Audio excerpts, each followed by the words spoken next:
금융지주와 KT, 포스코 같은 이른바 주인 없는 기업을 놓고 정부의 입김이 세지는 게 아닌지 우려가 커지고 있습니다. 국민연금이 연초 들어 주주권 행사 강화에 대한 의지를 강하게 피력하고 있습니다. 증권부 김종각 기자와 심층 분석해 보겠습니다. 김 기자, 지난달 금융위원회 업무보고 이후에 국민연금 내부에서도 보면 주인 없는 기업에 대한 주주권 강화를 시사하는 발언이 좀 연일 이어지고 있는 모습입니다. 네. 오늘 같은 경우는 위탁 운용사들까지 불러 모았다면서요. 네, 국민연금이 정기 주주총회를 앞두고 위탁 운용사들을 한 대 불러 모았습니다. 예. 한 30곳 정도가 되는데 의결권 행사 방향에 대해서 간담회를 오늘 가진 겁니다. 모두 7조 7천억 원의 자금을 국민연금으로부터 위탁받아서 장기간 운영해온 기관 투자자들인데 최근에 논란이 되고 있는 주주 행동 등과 연관된 기관 투자자들이 다수 포함되어 있습니다. 또 오늘 16일과 17일에도 국민연금은 상장사 협의회 그리고 의안분석 자문기관들을 만나서 의결권 행사 세분 기준과 사례를 공유할 예정입니다. 의결권 행사 세부 기준이나 사례를 공유한다. 이게 어떤 의미가 있는 걸까요? 그러니까 국민연금이 통상적으로 이제 주총에 들어가게 되는 상장사들이 공개하는 의안들을 이제 지분을 가지고 있다 보니까 가령 이사 선임이라던가 배당이라던가 아니면 이제 정관 변경에 대해서 적합하냐, 이 기업의 가치를 지킬 수 있느냐를 나름대로 분석을 하게 되는데 이게 국민연금 자체적으로 직접 투자했을 때는 문제가 없지만 위탁받은 경우에는 본인들이 설정한 그 기준을 또 따라야 하기 때문에 중대한 경우에는 또 수탁자 책임위원회를 거치도록 이런 절차들을 안내하는 그런 자리라고 이해를 하시면 될 것 같습니다. 예.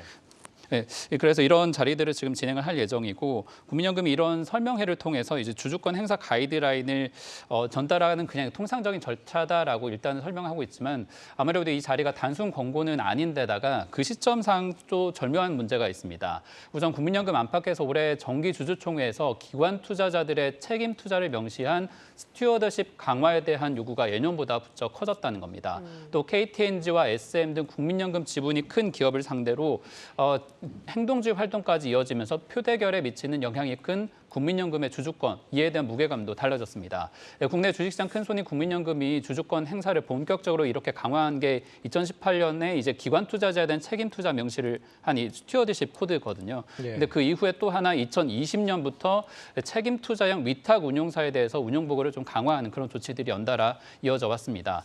지금까지 이렇게 책임 투자 대상 기업에 대한 국민연금의 의결권 행사 비율이 직접 투자인 경우에는 86%, 위탁사는 13% 정도였는데 최근에 이 주주행동 움직임도 강해지고 국민연금이 이를 의식하다 보니까 이러한 위탁 운용사들의 의결권 행사 비중도 점점 커질 것이다, 이런 전망이 나오고 있습니다. 지금 정부와 국민연금이 주주권 행사를 좀 강화하겠다라고 하고 있는 그 기업들이 주로 이제 지배주주가 없는 이른바 소유 분산 기업입니다. 네. 이들 기업에 이제 영향력을 행사할 만큼 국민연금이 갖고 있는 지분이 충분한 건가요?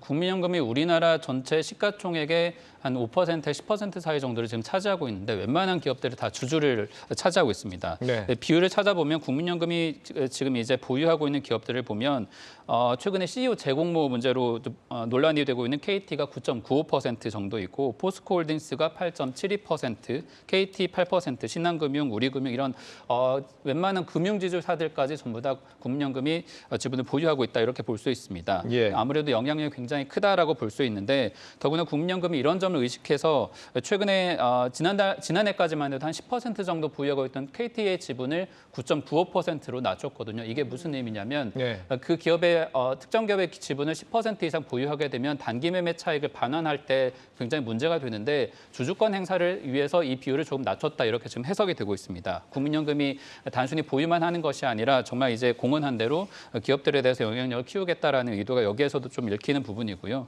또 국민연금 지분 목적을 기존에 단순 투자로 기재를 했었던 걸 일반 투자로 변경한 곳들도 있는데 이러한 것들도 주주 환원의 대상이 될 수가 있습니다. 또 상장사 임원에 대한 해임 청구권 행사나 또 배당 확대 등을 요구할 수 있는 기준이 되기 때문에 이런 기업들이 지금 한 29곳 정도가 또 대상으로 꼽히고 있거든요. 여기에 대해서도 국민연금을 통해서 여러 가지 기업의 투명성, 주주가치 제고 등을 위한 주주권 행사가 전방위적으로 일어날 수 있다, 이렇게 좀 예측을 해볼 수 있을 것 같습니다. 이 소유 분산 기업, 주인 없는 기업에 대한 스튜어드십 코드 행사 요구가 지나친 경영 간섭이 될 수 있다. 이런 우려들도 많습니다. 네. 다른 나라 사례는 어떤지도 궁금한데요. 국민연금도 그러한 논란을 여러 차례 겪었기 때문에 굉장히 절차를 강화하고 있는데 네. 다른 나라는 아예 그런 절차가 사실 필요가 없습니다. 그러니까 우리나라보다 먼저 스튜어디십 코드를 적용해온 글로벌 연기금들, 캐나다의 CPPIB나 네덜란드의 ABP 등을 보면은 이런 대형 기관 투자자들은 주주총회에 임박해서 주주 행동에 나선 우리나라 연기금이나 행동주의 펀드들과 다르게 투자 대상 기업들과 지속해서 어떤 문제가 ESG하고 연관이 되어 있는지 발견하고 풀어가는 과정을 해나간 것으로 나타났습니다. 이 6가지 책임 투자 원칙을 명시한 유엔의 PRI 원칙이 있는데 여기에 따라서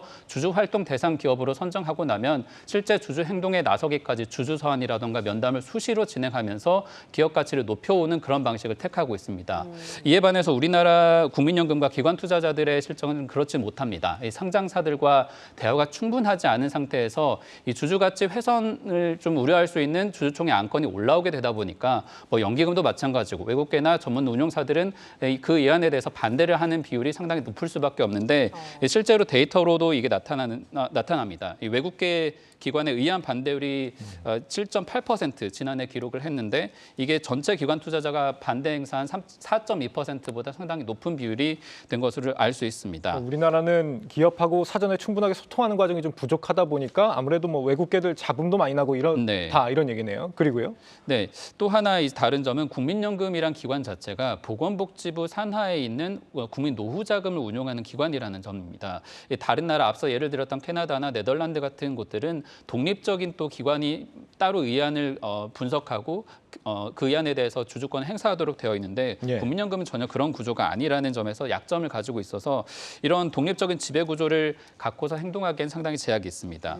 국민연금이 기금운용의 지금 또 제1원칙으로 본래 삼아야 할 게 수익성 원칙, 국민의 노후 자금을 지키고 최대한 수익을 높여야 하는 그런 문제를 해결하기 위해서라도 앞으로 이런 의결권 문제를 국민연금이 좀 강화해야 한다 이런 얘기들이 나오고 있고요.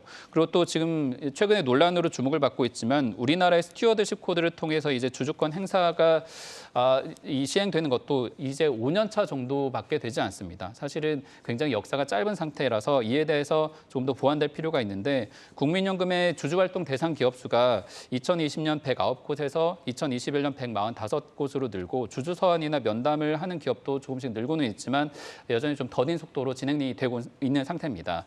국민연금 이와 관련해서 기업 경영 간섭이라는 우려를 덜기 위해서 수탁자 책임이 등의 역할을 더 키우고 공정한 주주활동을 위해서 마련되어 있는 국민연금 기금의 주주활동 가이드라인에 따라서 이 주주활동을 좀 더 적극적으로 전개해 나가겠다 이런 입장을 밝히고 있습니다. 네, 우리 국민연금도 관치 논란에서 자유로워지기 위한 자구책들 좀 더 마련할 필요가 있겠습니다. 증권부 김종학 기자와 심층 분석했습니다.